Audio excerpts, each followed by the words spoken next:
Hello, and welcome to Casual Shenanigans Gaming, a podcast all about DayZ, no more Battlefield, because Battlefield sucked.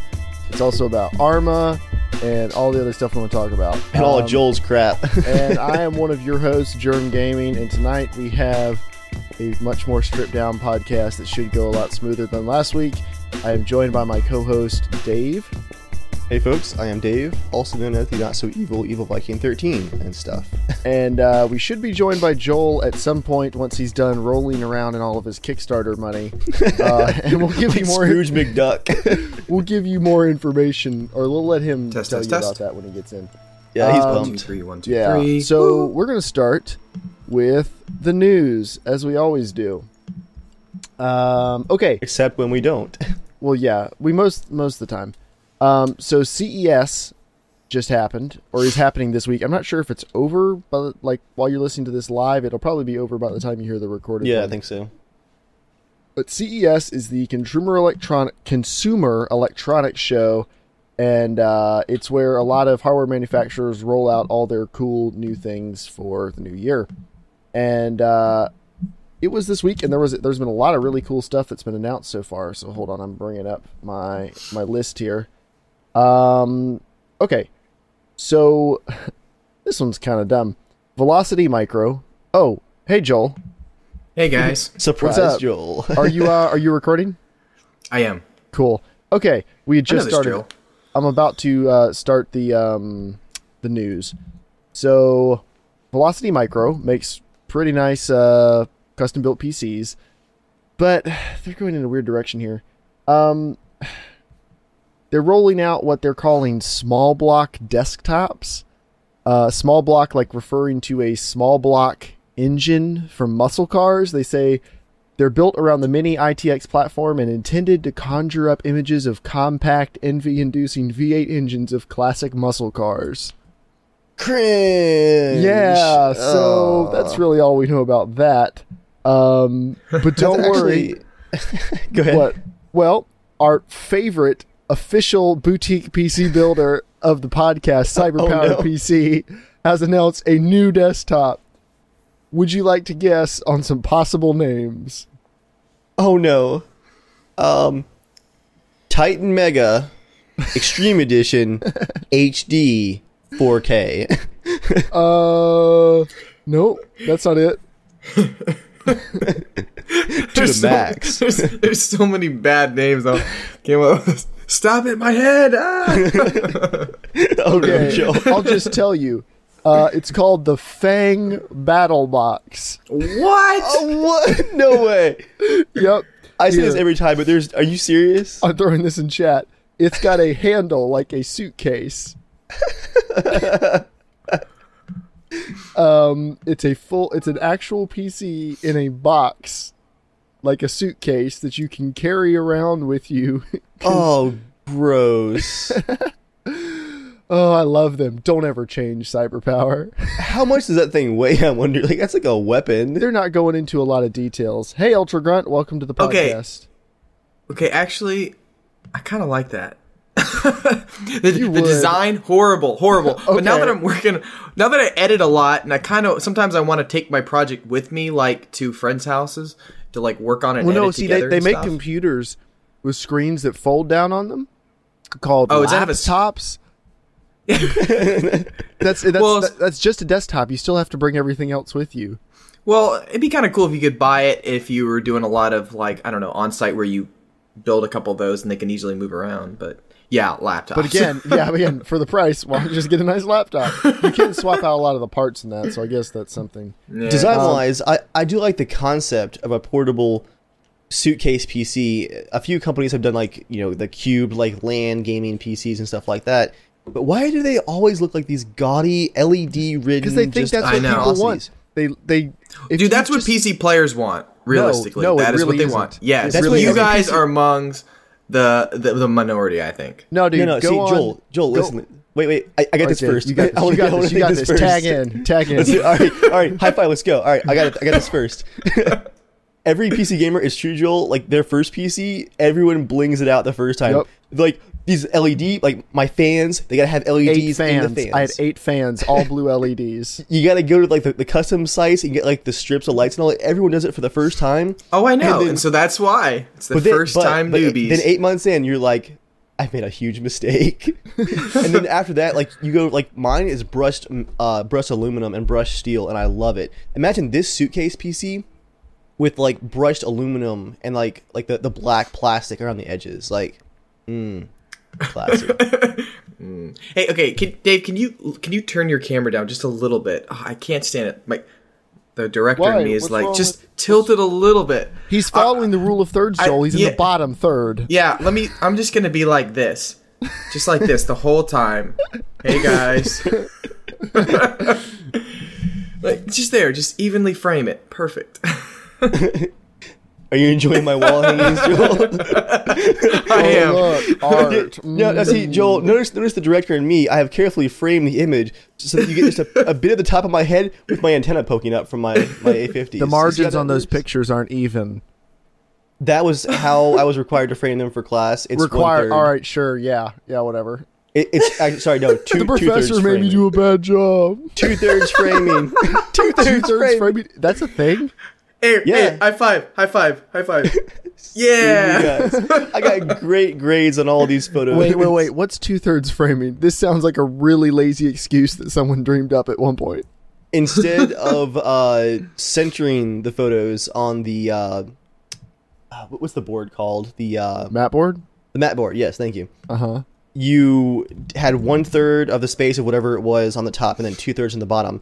And actually, it was much harder to measure and cut that compared to just centering. Why though? Because it just looks like you do a bad job. Like it looks like someone just eyeballed it. It was like, yeah, they'll do it.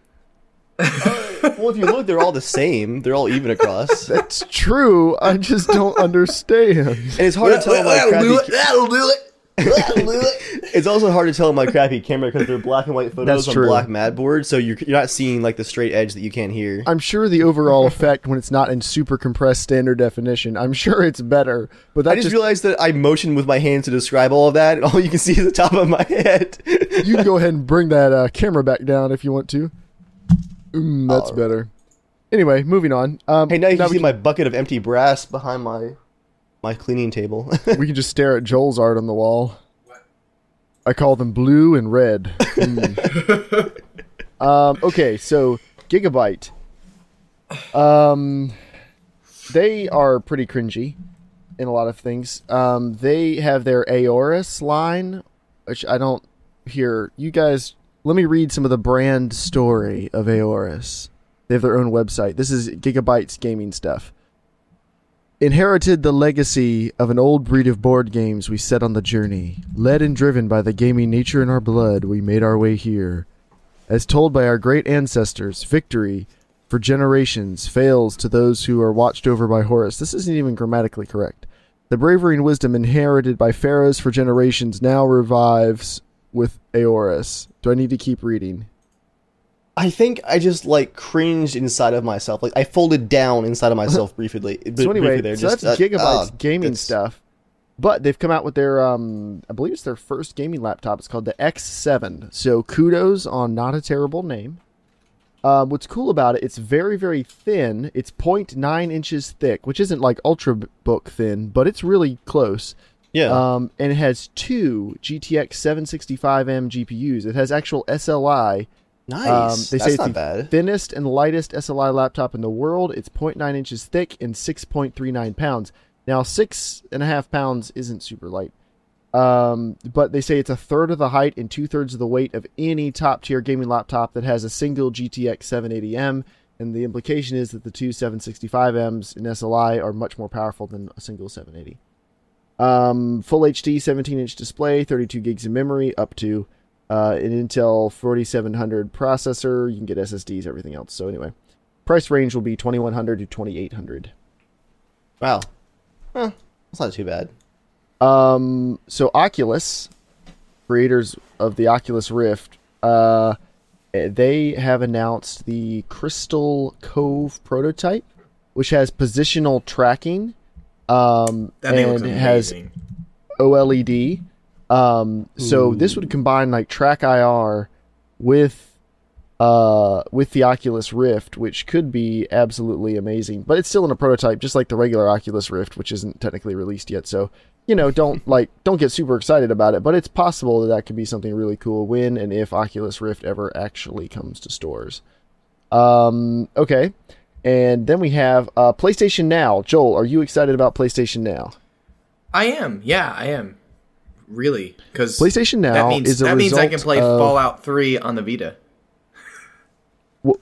PlayStation Now is the result of Sony buying Gaikai, which is a game streaming service they bought a couple years ago, and people have been speculating they were going to do some streaming stuff, and this is what they've done. They did away with backwards compatibility of any kind with the PlayStation 4, and now you'll just be able to stream PS3, PS2, PS1, Vita, PSP games. They weren't super clear, but just like a lot of back catalog stuff you're going to be able to stream through PlayStation Now. And not only can you stream it to Vita and PlayStation 4, but you'll also be able to stream it, they said, to laptops, tablets, smartphones, stuff like that. You'll be able to play actual PlayStation games on. You will need a proprietary controller, but you won't be able to use the touchscreen. You have to use the controller they've designed for, which I'm totally fine with.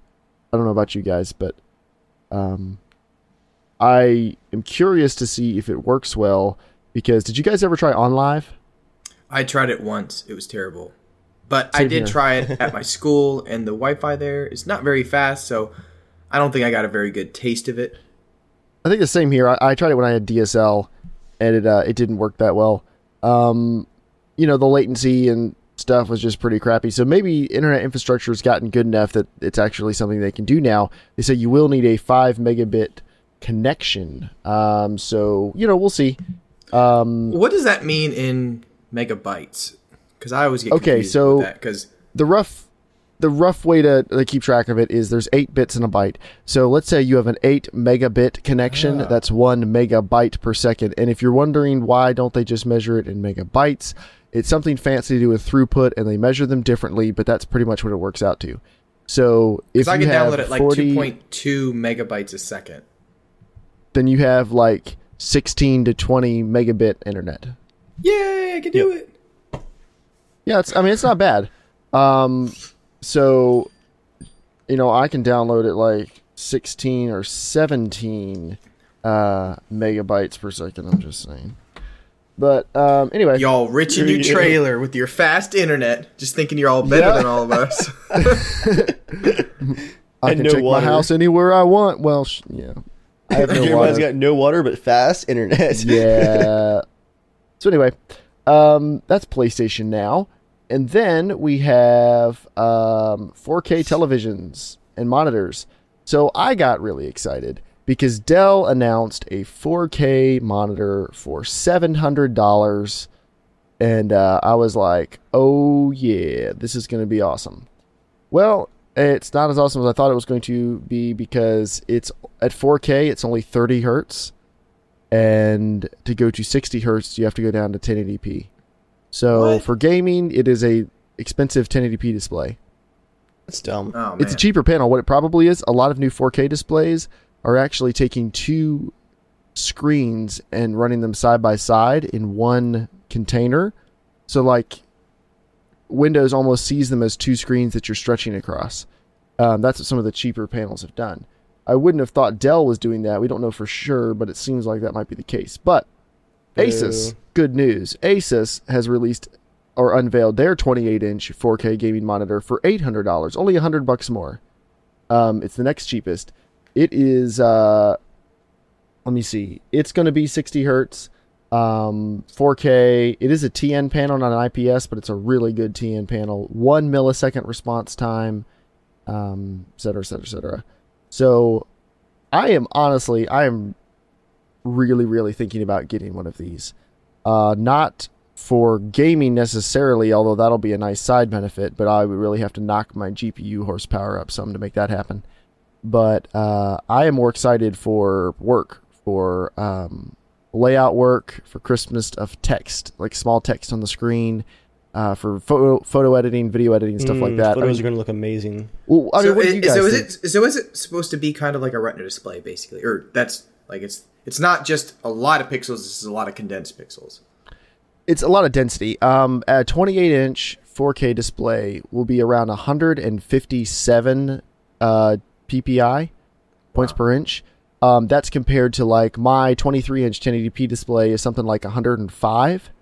If that doesn't sound like that big of a difference, especially considering like my iPhone has 320 something PPI, but you sit a lot farther away from a monitor. Yeah. So the distance you sit from a monitor compared to like a smartphone, it should be pretty much Retina display. Yeah. Even on large TVs, they say 4K looks so good. Like it's at any distance you would sit from a 50-inch TV, it's pretty much a Retina display. So now, what would? Go ahead. A friend of mine was going to get a Retina enabled, I think, MacBook Pro, and I advised him against doing that. And so, and my reasons were, I don't, websites and a lot of programs are not up to par yet for that kind of resolution, at least for that kind of clarity, where a lot of websites look really bad. And the one big thing for him is I would love Retina, but once you go there, like you're never going back. And I don't think, especially games or like some of the programs you have, it's just going to have a hard time slogging through it. So whatever you're running like 4 times is deep as just a regular program on a standard monitor. And so when he's doing design with us, all the stuff that we send him is going to look super tiny on his compared to ours. So it's always going to look off, and since he's going to always be working with programs with different designs that we send him, he's like, nah, it's not worth it right now. Not until it becomes more of a standard, at least for Retina. So I feel like that same way for 4K. My wife's MacBook Pro. Well, there's a little bit of a difference, and I'll explain it. My wife's MacBook Pro is a Retina display, and when she first got it set up, Photoshop and a bunch of other programs looked horrible. The text was super fuzzy and messed up and stuff until we downloaded some updates for the actual Retina display, and it's a 13-inch display. 2560 by 1440, I think. And it looks gorgeous, except for like when some of the UI doesn't match up. But the difference between that and 4K is exactly 4 times 1080p. So the scaling actually works really easily because you can just easily scale it to a 1080p panel and everything looks fine. When you're scaling to a Retina display, it's not even double. Forget 4 times, it's not even double 1080p. It's like 1.4 or 1.5 times 1080p. So the scaling gets weird. That's why it looks bad. Now the tininess of the display, that's just up to you to change your UI settings to, however you see fit.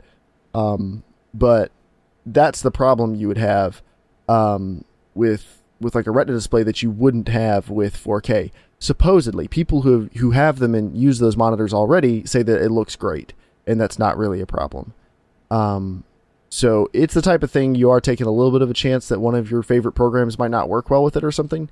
But I mean, everything is trending towards 4K. So if that is an issue, it shouldn't be an issue for long. But what would it take for you guys? Like, are you interested in moving to 4K, or is that just a long ways off? It would be a dark path for me, I think, because you know me, even at 1080p, like I have to have ultra everything for everything that I do. And now you have Ultra twice, don't you? With Battlefield? What? You have Ultra like almost twice? Ultra about 130%, yeah. I'm running the rescaling in Battlefield 4 where it actually renders the frame at 130% of your resolution and then like rescales it frame by frame, which makes the game look so sharp. You would not be able to do that. Yeah. I don't know. It would look great for photos, but everything that I do is 1080p right now, so I'm pretty happy with my IPS still. I'm very happy with mine. I just I've been kicking around. I keep asking you guys what do you think is a good upgrade? Like, I feel like I just don't know. My computer's great. Like, there's nothing wrong with it. Jeremiah, I keep telling you, 762 by 39 is calling your name. You need to own an AK. You do. I don't own an AK. I don't think I'd even get an AK. I think I'm leaning pretty heavily towards an SKS. Well, I love you too, user pick for 6. If you're a cheap peasant whore, then yes, you could buy an SKS. Okay. When we're playing DayZ, you are one of those cheap peasant whores. Don't act like a Mosin's a whole lot different. You're all like, guys, I can't shoot anything. I only have 45 rounds, and I've never shot one at another person. What if I run out? And meanwhile, I'm able to hit Joel from like 200 yards away while he's running with one bullet from an AR. In the buttocks. Well, no, that he was standing still for the anus shot. No context. Don't need Jeremiah's aim. All right, Joel. Joel, what about now? Joel, you are someone you definitely don't care as much about the highest settings or the highest resolutions and stuff. You're more about the art design and the fluidity of the frame rate and the experience. So, what do you think about 4K? Like, honestly, I would love to have it if I think I could have a system that could really handle it. But for me, it's frustrating. Like, okay, I want to play games just at whatever native resolution my screen is at. That's what I like playing at. Right. And VSync. It's got to be on. I don't care what graphics level it is, as long as the V6's on, or it's frame. I hate that scanny thing. Whatever. You hate screen tearing. Yeah, that. But I would love the size and to work on it. But for me now, like even for my film I'm working on, it would almost depress me putting it on a 4K screen because it'd be bigger and make it not look as good.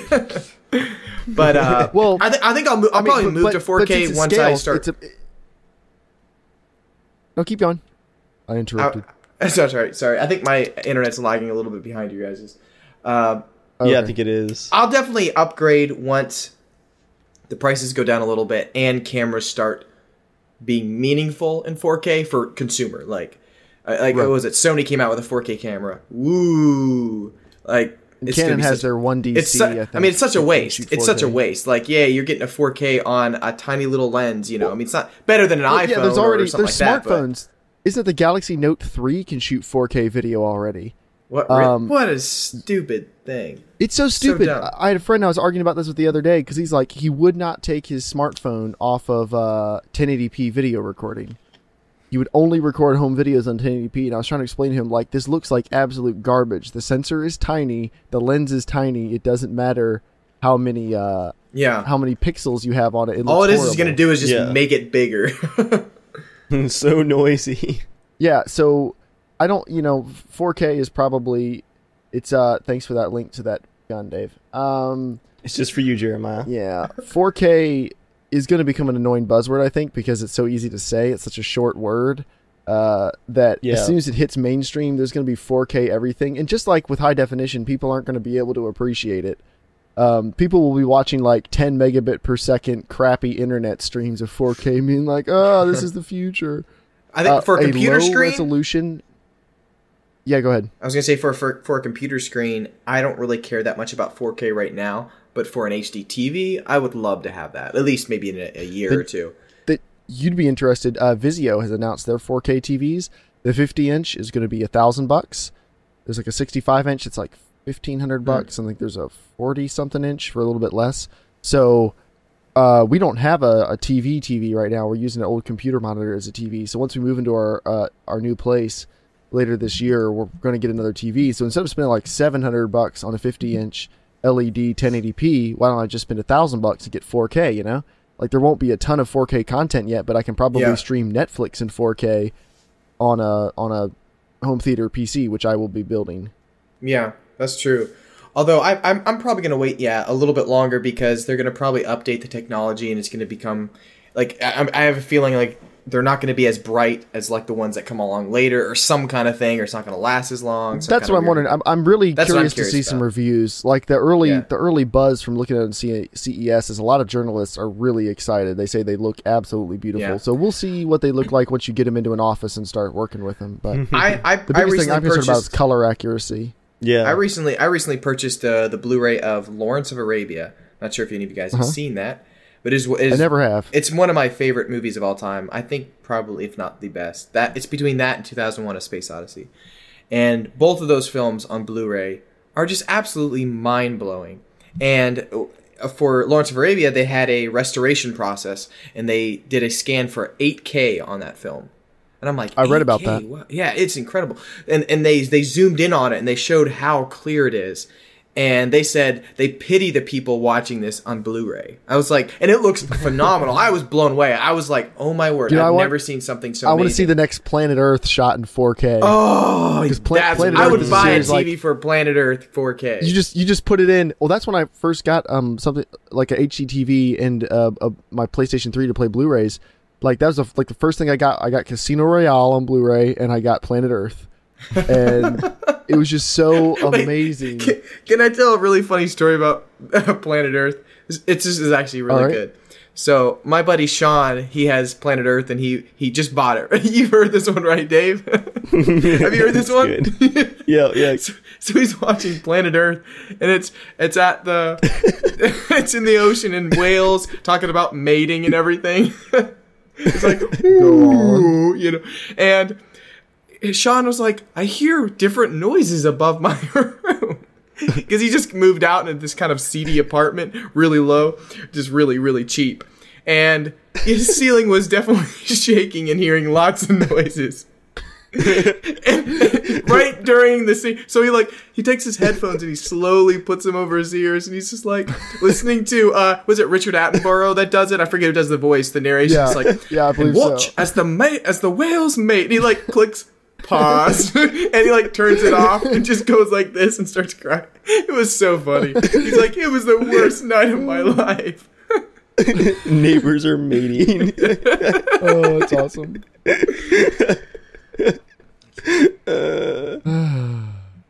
Okay, so anyway, 4K. My plan, if I get one later this year, is to just work in 4K and game in 1080p until like the next generation of cards hits. Because even the R290 series and the GTX 700 series, they can do okay at 4K. Not 60 FPS and not ultra, but you can game at 4K. Yeah. Nothing. Keep going. You okay, right. Joel? Yeah. Okay. Anyway, we'll move on. Joel, we've lost him. are you back with us? Are you here? Yeah, Are you I'm here. Sorry, Jason sent me a link and it showed our podcast on iTunes and it said Joel was on the podcast and it's all under explicit. Okay, sorry, anyway. I'm ruining everything tonight. My bad. Joel, you've had a big past like 24, 48 hours or so. Why don't you catch everyone up to what's going on? So I launched my Kickstarter like a little over 48 hours ago. And it Kickstarter for your film Norman. If you don't for know my about film Norman, Norman. go watch last week's podcast and we tell you all about it. Sorry, keep going. Yeah, I just launched it. Joel, you got to whore yourself out correctly here. Come on. That's what you guys are here for. I'm not the marketing guy. I'm just the like behind the camera and do it. You're just the creative genius. Gosh, troll. Or the creative moron. No, we launched the Kickstarter, and in under 48 hours, we had raised over 7,000. So it was You were 100% yeah. funded. Yeah, 100% It was like funded. under Sorry, 30 sorry. hours. Yeah, I think it was like 30 33 hours or something like that. It was ridiculous. It was so fast. And it's continually going. So now I have 28 days left to keep raising money. Just to roll in that money. Yeah, that's exactly what I'm going to do. Buy all those yachts. To any of you guys who help support it, thank you. Thank you guys so much. You guys are incredible. I appreciate it. One of the number one listeners on the podcast, I forget the name now. He just saw it jump up on Kickstarter. I didn't send it out anywhere, and he already donated. I was blown away. You guys are amazing. Yeah, we all appreciate it so much. It's kind of crazy that you listen to a couple guys on the internet talk about video games every week, and you would actually give money towards something they were doing. But the proof is in the pudding. The trailer is awesome. I've heard nothing but extremely positive compliments. Although one person who's related to me did say, I'm not really sure what the movie's about from watching the trailer. I was like, that's all right. That's good. That's how trailers should be. I'm hopefully it'll be out tonight, but I just made a video that's going to be kind of thanking everyone. You work fast, Joel. Yeah, it's all done. Joel is fueled by guys. pure cash. he just consumes it, and just editing just pours out his soul. No, anyway, moving on. Oh, okay, not moving on. Go for it. Keep going. No, I'm got done. it, big boy. I'm done. No, it's all you, boring. Joel. Film's boring. No, I'm No, it's not. gonna It's post not a video boring. saying thank you and stuff, and a special video from Norman saying thank you. But a couple new clips from the film, and it's currently standing at $7,624. So Cool. You can find it on Kickstarter. It was like number 2. Or did he hit number 1? Yeah, I think it hit number 2. Number 2 in narrative film on Kickstarter, which means like out of all the movies, out of 30,000 started yesterday. Yeah, Joel was number 2, so that's how good. Anyway, Ultra Grunt says Joel McDuck. Come on, guys, we can make it to 1 million. We're almost there. Dude, what would you do if you had $1 million? Like, do you even know how you would spend the money to make? Because you had to spend it on the movie. So how? You said every dime's going towards the movie. Every dime. Okay, and a part of my movie would be showing up at your house and just plopping down a new house and destroying your trailer. And be like, here you go, a new house, but I get to destroy your trailer like with my own hands. And then you come work with me on my film to finish it. Yes. See, it's related. Totally please, related. Guys, please contribute. I want this to happen. Okay. So moving on from like that. a wrecking ball. Oh, no. Dave, no. No, realistically, be like PS4s everywhere. PS4s for everyone. The movie sets are built out of PS4s. Complete reshoot with sets of PS4s. I'm going to go ahead and just do the host thing and steer this in a different direction. Choo-choo. Intergalactical Snake has asked, hey, I'm thinking of giving it an EVGA GTX 770 classified ACX 4GB version. Tell me what you think of my build. Due to the fact I've never owned a PC in my life, please tell me what you think if it is not a bother. It is most certainly not a bother. We love helping people out with stuff like this. I have brought his build up, and I will read it out to all of you. The cooler. Well, I'm not going to read it in order because that'd be boring. I'll start processor, 3770K. BitPhoenix Shadow case, Gigabyte Z77 motherboard, 2TB Seagate Barracuda, Windows 7 Home Premium. Keyboard, various parts to build it with, which doesn't really matter. At least as far as you guys are concerned. Let's see. Looks like 8 gigs of G-Skill RAM. And he's asked what we think about it. One thing, there's a couple things I see missing from this build. There's no power supply, which will be important. So if you need recommendations on power supplies, let us know. And then also, there's no SSD. And for the amount of money you're looking to spend on this thing, you should absolutely get an SSD. It's also a distinct lack of Windows 8. The future of Windows operating systems. All right. Well, now here's a good segue into Jeremiah's Windows 8 story. There are things I like about Windows 8. There are other things I absolutely hate. Like most things. No, they're starting to do the Mac thing where they say, you can't do this because reasons. A friend, my brother's girlfriend, so I have to help her, brought me her laptop. She'd just gotten it, and she says it changed her login password. That happens. Or she forgot it. She's not sure, but she said she used the same one she uses for everything else. Security. And it wasn't working.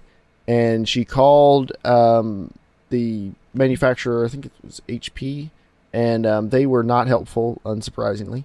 And it was not a Windows Live account that she was logged in with. It was a local account.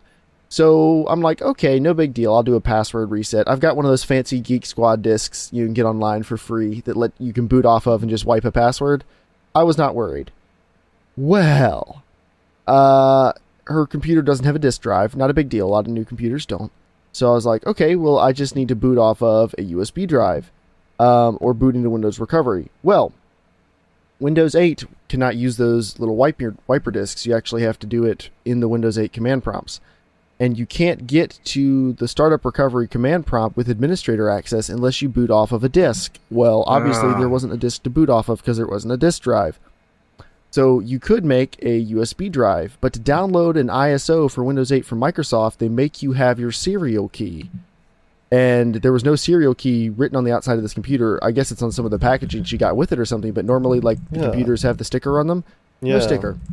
So, but Microsoft always used to let you download the Windows 7 ISOs and Vista and everything else. You could download those for free because the key is what's important. The ISO isn't. The ISO is free. That's something special. You can't do anything with it after 30 days. So exactly. Well, but now you have no choice. You have to have a serial key. So I couldn't download one of those. You can make a Windows recovery.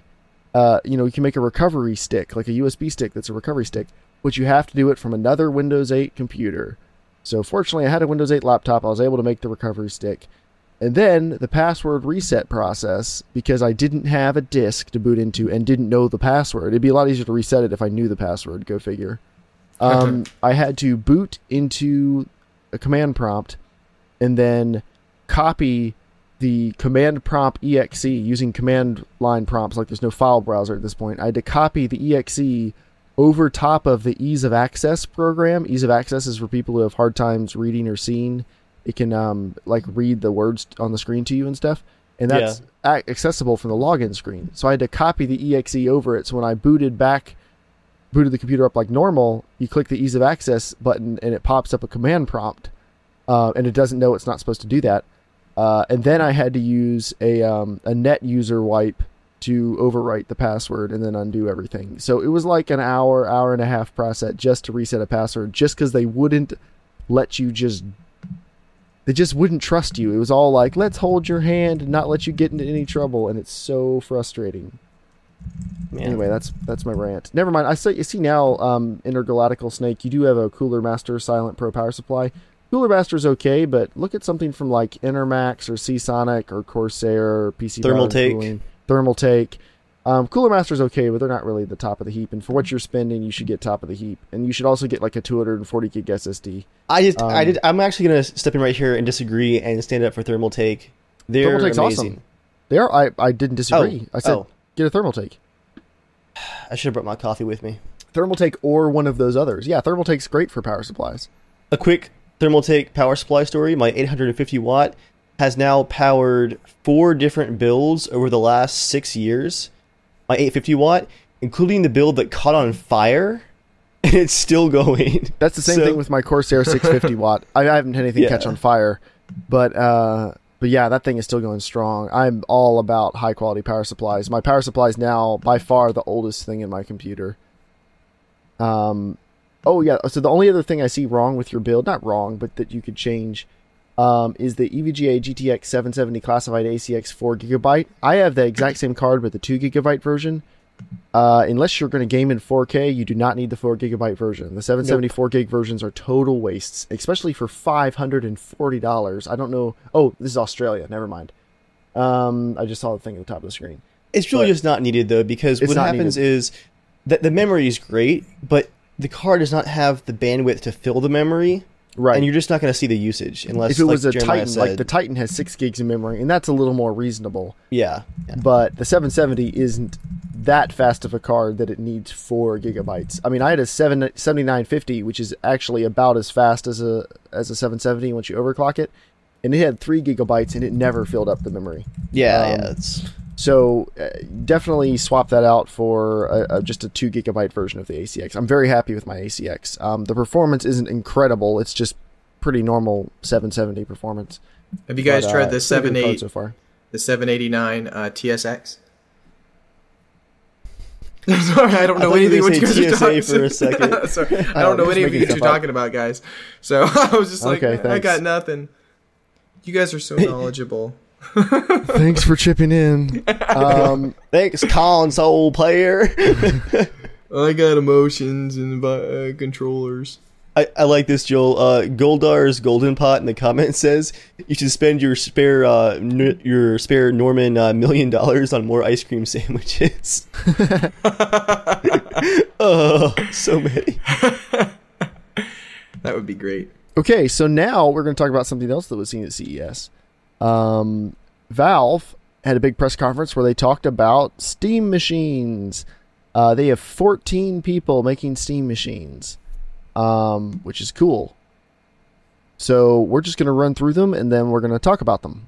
It's okay if none of you guys have done any research on this, because we're just going to talk about it. You have?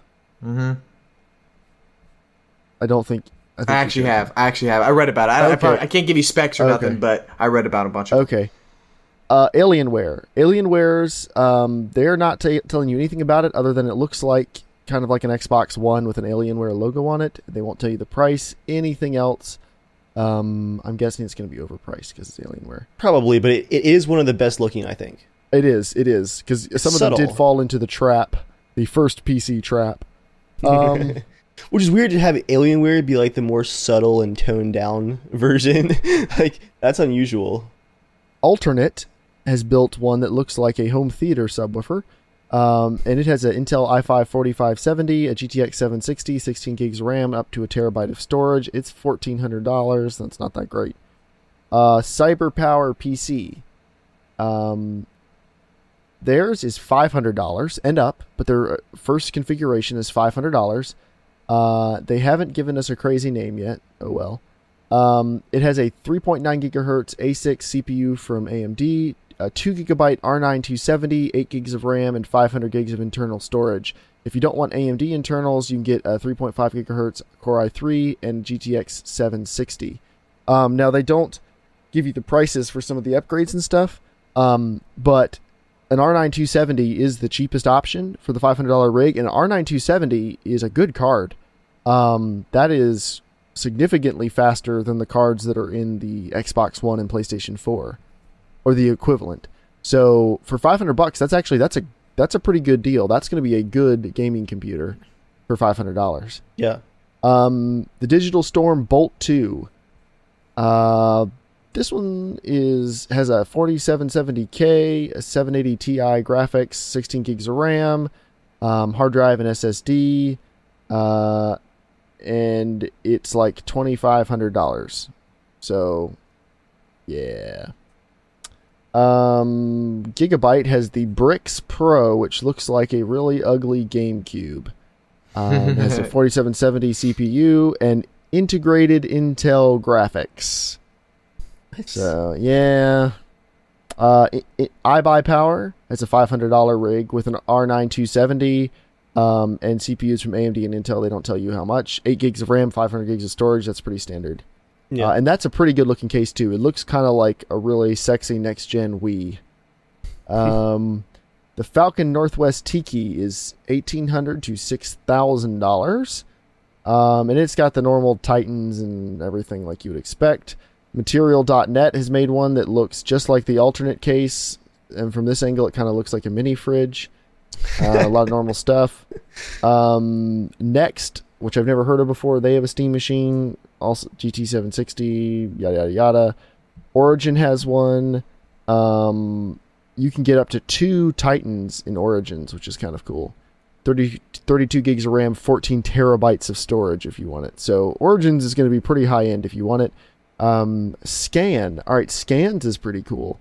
It's kind of laptop specs. It's a GTX 7065M GPU and a Core i3 CPU, 8 gigs of RAM, 500 gigs of hard drive. It seems like that'd probably be better for streaming games, but it's $1,100, which is a little bit high. And then Web Holland, who I've never heard of either. For $1,500, you get a Core i7, a GTX 780, 16 gigs of RAM, and a 1 terabyte solid-state hybrid drive.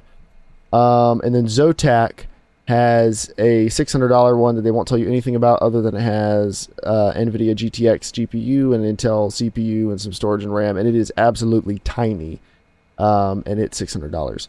So I have some concerns, but I'll let Joel go first with whatever you think. I was just going to say real quick that it sounds like a lot of these manufacturers have really beta hardware that they're showing off. Like they're not final anything at this point. Yeah, to show them off at CES, it seems like most of them weren't ready to actually show them, but Valve wanted to show them all off, or they just wanted to hop on the gravy train.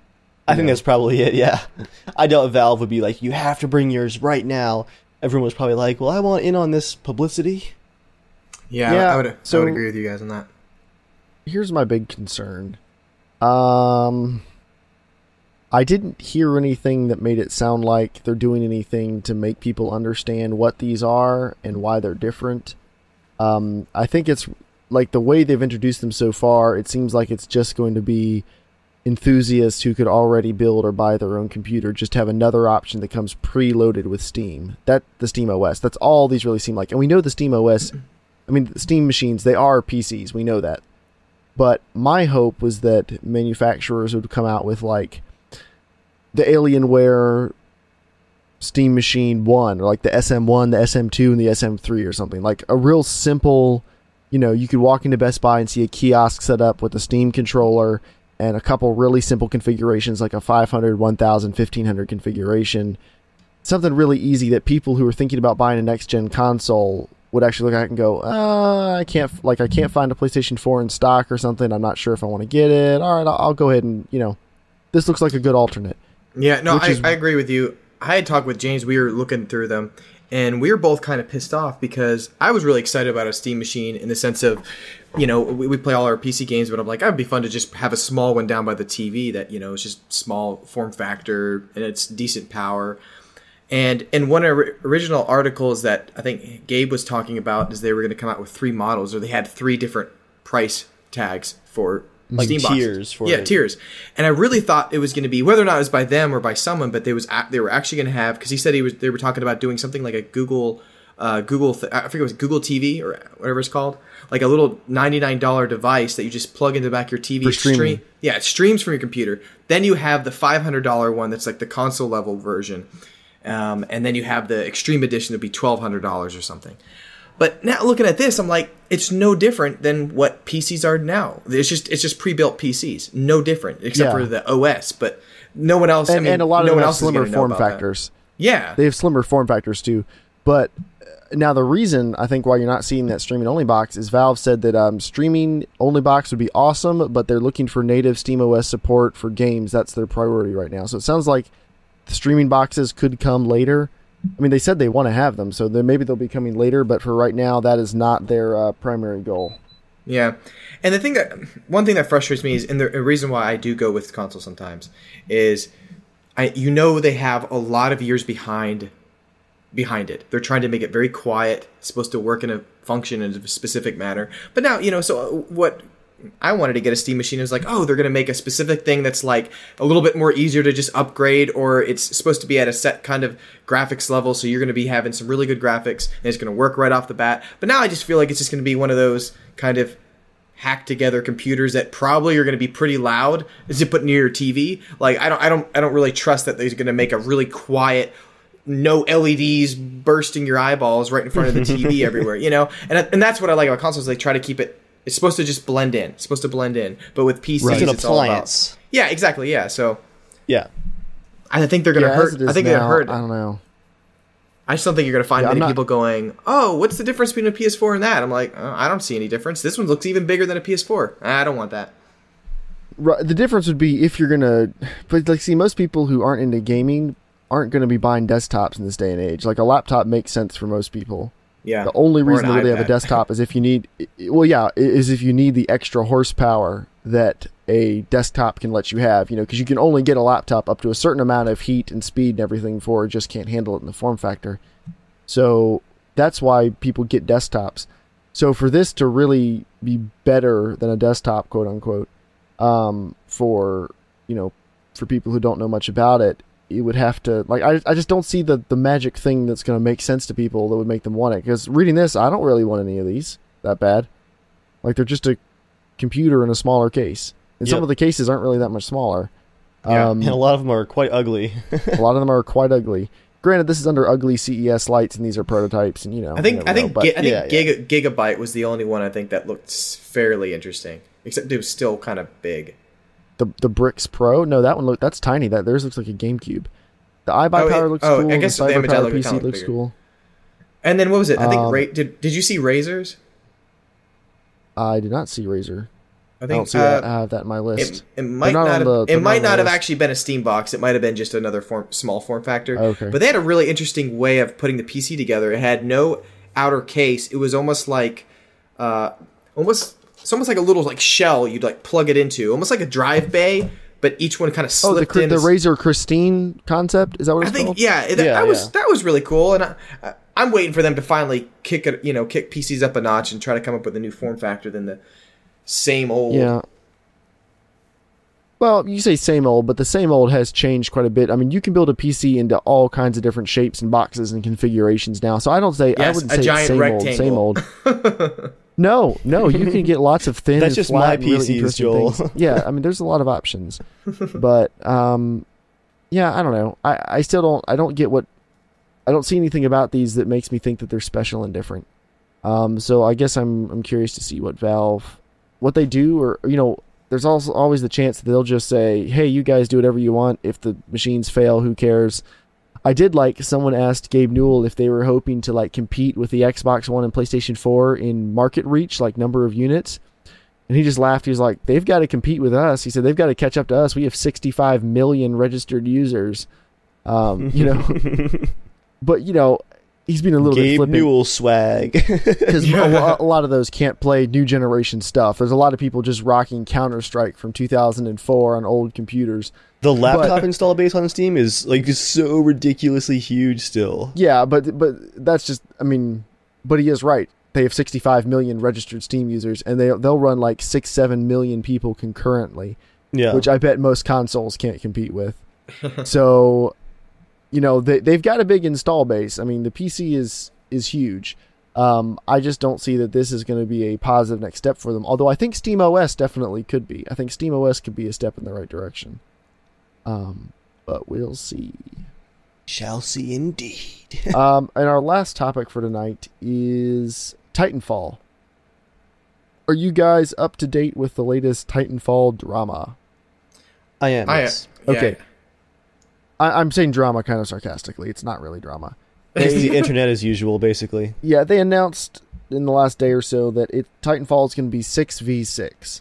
So 12 players total. And people started losing their minds at like how lame that was going to be. Even though pretty much every journalist preview I've ever read of Titanfall says, oh my goodness, this game is so ridiculously fun. Disregarding that, people on the internet who haven't played it are getting all bent out of shape about how terrible it's going to be because it's only 6v6. So my thoughts on that are, if you want a different gameplay experience, you have to be okay with developers trying different stuff. Like, just because Battlefield has 64 players doesn't make it good automatically. Think about when you play Battlefield, you're not fighting all 64 people at the same time. Like, they're not all fighting each other. That's called Operation... Unless you're me, in which case you're carrying the team and you are fighting 64 people. Yes. Including your own team, because they suck. That's called Operation Metro. That's what happens when you pack 64 people. And like, would you really say that's a lot of fun? No, it's terrible. No, Metro is awful. And you've seen the problems when you have 64 people in full destruction in Battlefield. They can't get the game to work because there's too much going on. Yeah. So if they can deliver awesome gameplay that's 6v6, most of the time when you're playing Battlefield, it's never more than like 3v3 or 4v4 unless you hit the big choke points, you know? Joel, you probably know this question right here. GoldenEye, how many players was that back in the day? I believe that was 74 players. Sorry, 4. Yeah, it's like 4v4, isn't it? Yeah, and that was an amazing game because it was like an intimate, like competitive experience where it was like someone takes you out and you want to go for them, you want to hunt them down. And exactly. Like, there's no reason to have that many players. I mean, people complain that all FPSs are the same these days and like it's just one big homogenous thing. Ever since Modern Warfare ruined the shooter market, which to a bit I agree with. Modern Warfare didn't ruin anything, but Modern Warfare was so good and so different that everyone jumped on the bandwagon. I mean, that's why... now all different in the same way. Exactly. Like, Battlefield 2 was nothing like Call of Duty. It was its own different animal, and because of the success of Modern Warfare, I think as a result of that, that's why Battlefield 3 started the series transition away from large-scale teamwork to Call of Duty on huge maps with big explosions. Like, Battlefield has a lot of awesome moments, but the role of the team has definitely decreased since Battlefield 2. Yeah. So... you know, everyone wanted to be like Call of Duty because Call of Duty was awesome, and now everyone hates it. So let them try something different. I mean, 6v6, that's not bad. Yeah, I mean, they're also trying to make the game really competitive, you know? I mean, if you've ever played Counter-Strike or competitive games, it's always very small. Because you're not having 1,000 people run around, that 3 extra people in the back just goofing off or something like that, which is fine because they're allowed to do whatever they want. But that's how games go when you have a zillion people. But you keep it small, it's tight-knit. I'm excited about that because when I played Halo 4 all the time, I always played SWAT, and it was always like, I think, 5 versus 5. Like, that was it. That was awesome. Right, and that's, you know, with one of the other bad things about having a lot of players is you could be really awesome, and I don't know how many people have had this Battlefield experience.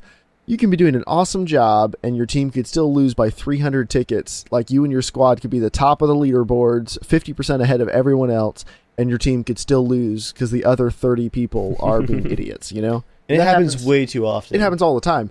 Now, a 6v6, if you have like 2 or 3 friends with you and you guys are awesome, you can do it. Like, you could actually really affect the outcome of the game. I'm excited for that. I plan on getting Titanfall. If it's anywhere close to as good as all the previews have been, then I am probably going to get that game like day one. As it's looking right now, looks amazing. I don't know how much. Please get it on PC, Joel. So we can. Well, if you're going to get it, I'll play it with you. Yes, I'll get it on whatever you're going to. Okay, all right. I'll get it on PC. Unless you get a PS4, then I'll get it on PS4. Or sorry, Xbox. Never mind. It's not an Xbox. I'm not going to get but yeah, like, it should be really awesome. I fully plan on playing it, but I would say just people just give it a chance, and remember, you haven't played it. So it must be terrible. Yeah, exactly. Just because it has features you don't really like, give it a chance, because you don't know how it's going to play at all, and it could be really awesome. And give these guys credit for trying to do something different. Because as it is now, I don't think Battlefield 5 has much of a future at this point, the way things are going. And from the sounds of it, Call of Duty Ghosts 2 probably doesn't either, or whatever they're doing next, like Black Ops 3. At this rate, Battlefield 5 is just going to be Battlefield 4's like 19th patch 3 years from now. Yeah, I mean, that's, the first-person shooter franchise is in trouble. I think it's obvious EA cannot go bigger and badder on Battlefield 5. Like, that's not going to work. Not in 2 years. I think they're probably going to go to Bad Company next. They're probably like, please go back to something people love.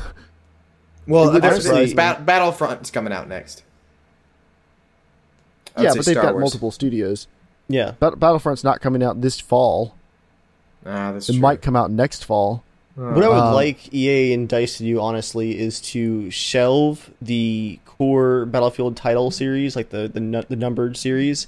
Get Battlefield 4 in the next 6 months, patch down, lock down, give away free stuff, get it done right, go back to Bad Company for a while, and spend that time that was spent on Battlefield 3 to get the next one right and actually improved. I mean, what was the time difference between Battlefield 2 and Battlefield 3? It was like 7 years? Almost 7 years, yes. Yeah, but so it wasn't 7 years, massive. though. I mean, it's more like 2 years between the last game they just made. Because it's not like they're creating brand new engines for, like they spent 7 years making Battlefield 3. It's not at all. No. I know. What I'm saying is, like, the difference in time between when they came out was so big that, like, the entire shooter landscape had changed. Like, the technology was so much better. Like, the graphics, everything was such a huge quantum leap. I'm just saying that's not going to fix their game no matter what. Like, I'm saying... No, it's not. But I'm saying I'd be okay with them shelving Battlefield until it's time for another quantum leap like that. Yeah, exactly. Until the technology is there so that you don't have to break your engine to try to make the game better. Make they could what we have now good, and then wait for the quantum leap, basically. Exactly. Wait until everyone can play 4K at 120 frames per second, and then go nuts. Yeah. And, with 500-person battles or something. Wait till the technology's there for that. And just don't push it now. Go to Battlefront. Do Bad Company. Take a year or two off. I mean, they're going to do to Battlefield what Activision's doing to Call of Duty at the rate they're going. Call of Duty is it's still selling a lot, but it's very quickly losing public support. Which, as long as they're still selling, they probably don't care, but it's no longer revered like it used to be. I mean, I was a Modern Warfare fanboy, and I'm not even embarrassed. Modern Warfare was awesome, and then it just started the steady decline. And Ghosts was laughable if you've played Ghosts. Dude, I loved Ghosts. I played the single player, and I enjoyed it a lot. I liked it better than Modern Warfare 3. Yeah, I liked it better than Modern Warfare 3, but that's not saying much. I mean, I still played it, and I was done, and I was like, I don't remember anything about that. But Modern Warfare, I still remember like 6 or 7 unique parts of Modern Warfare's campaign as being so good. Don't forget, you were a lot younger too. that is a big. Yeah, still, like, it's crazy how times change. Like I remember playing some games even just when I was like 16 or 17. I'm like, oh, I feel so awesome. Like, yeah, because I had like a bazillion extra hours to play the game, and that was the only game I had. So I'm like, that game was a lot better. But I thought Ghost was pretty good. I enjoyed it. The storyline was pretty interesting. The tank level was terrible, but oh my gosh, that one was so bad. I was like, wait, am I playing on a PS2 Dave, if you right haven't now? seen it, go watch the video on my channel if you haven't seen the tank. No, level. I haven't seen that. Dude, I went to your channel to watch Call of Duty. it's like playing on the PS2 out of nowhere. It's Trust really me, it's it's so really bad. bad compared to like the bad. rest of the game too. I'm going It's right like now. some of the indoor Not right scene, now. the indoor battles, on, like when you're going down the hot sky, the giant sky rise, and that was pretty awesome. I like those levels. Well, like all of Call of Duty games, there's some really cool set pieces that make you go, "Oh wow, that's interesting." Yeah. But the actual gameplay wasn't that interesting. I feel like it's the Call not of Duty new. guys ought It's to just the direct- same old good.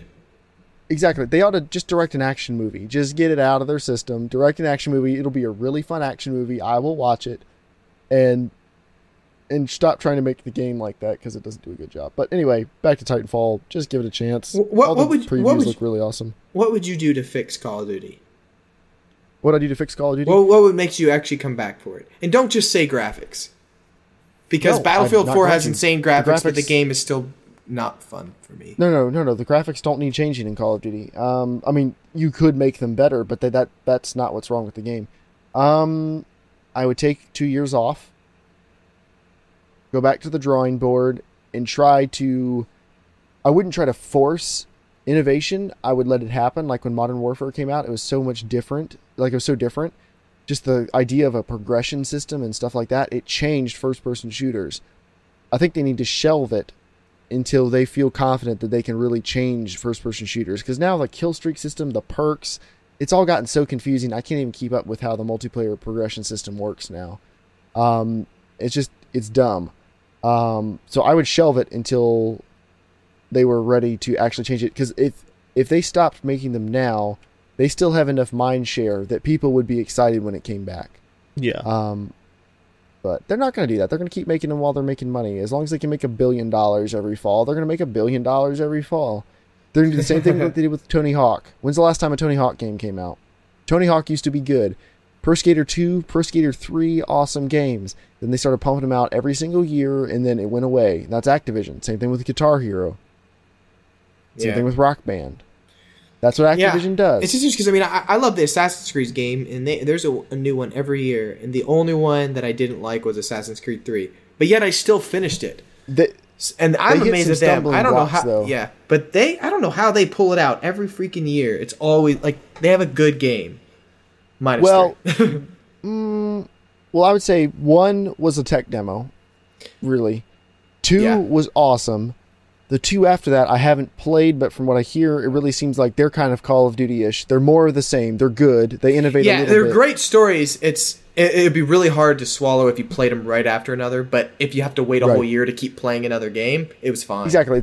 It's Call of Duty. It's more of the same. Then 3, they tried to do something really different with the setting, and then they just kind of messed up some of the other stuff that made Assassin's Creed good.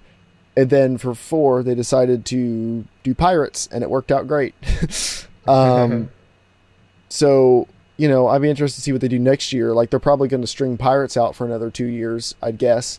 But yeah, I mean, they did an awesome job. They did an awesome job with Far Cry 3 because Far Cry 2 had a lot of issues. Ubisoft is actually doing some really interesting things. Speaking of which, not only did they delay Watch Dogs, which you guys know about, of course, it was supposed to come out a while ago, but it didn't. The Division is being delayed till 2015. That made me cry a little bit, just because I want to. Just because I I'm want to fine play with it. We have so much to play. Let them wait. Like I know, but that game still, is amazing. I want it because there's no because Fallout it looks 4 like it this could be year. amazing. Plus, it's the probably won't be team at Half-Life. Ubisoft. It's the team at Ubisoft Massive working on it, and they always make good stuff, and they always take their time to do it right. So I am really pumped about the delay. Actually, like that just tells me that these guys are still exactly as they used to be back in 2008 with World in Conflict. They haven't lost that passion and that insistence on perfection. It's gonna be good. I mean, it just is gonna look be at awesome. Rockstar. When Rockstar said they needed to delay Grand Theft Auto by 6 months, people were okay with it. And when it came out, it was totally worth it. So, if they needed to delay it. It's fine. I was more sad because I'm really excited to see more of it. So I'm excited this E3 to hopefully see more gameplay. But yeah, but we'll see.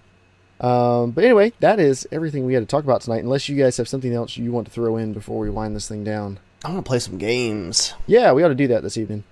And you guys should stay tuned, listeners. We are planning something for DayZ that you can be a part of, and details will be coming soon. And it does not involve handcuffs and disinfectant, we promise. Let's just, maybe we should just say, who wants to come to a Sunday morning service led by Father Joel? Yeah. I will say That's not it. we would not be the first one. Someone's already done our church service in standalone. Really? Hey. It wasn't as well planned as ours, but yeah, someone's done one. Yeah, well, And a obviously it wasn't baptism well planned. too, We didn't actually. hear about it. Well, yeah. There was a baptism too, but it was really lame because they got the new spawn, they handcuffed him, dragged him over to a pond. That's not a baptism, that's waterboarding. Yeah, There's a well, difference. it got worse too. Like they force baptized him, and I was like, well, what's the point of that? And they shot him down in the middle of the pond. I'm like, that's not a baptism. You just murdered him in a lake. Yeah, that's not. You're doing baptism wrong. Yeah. But anyway, thank you guys for watching. Thank you for listening. As always, to be a part of the show, write into casualshenanigans@gmail.com, tweet at casualshenaniga, at evilviking, at JernGaming, and everything like that. We will be talking. I wanted to talk about it this week, but I forgot about it. I need to send out some emails. We'll be talking about our personal games of the year for 2013 stuff coming up very soon. But until then, we will see you all later. Don't forget the great train of righteousness. How do you do that, Joel? That's so disturbing. It's like a light I'm an switch. You just turn it off. Yeah, you have the demon in you. You have the demon. See y'all later, everyone. All right, guys. We will see you later. See you guys. See you guys. Stay casual.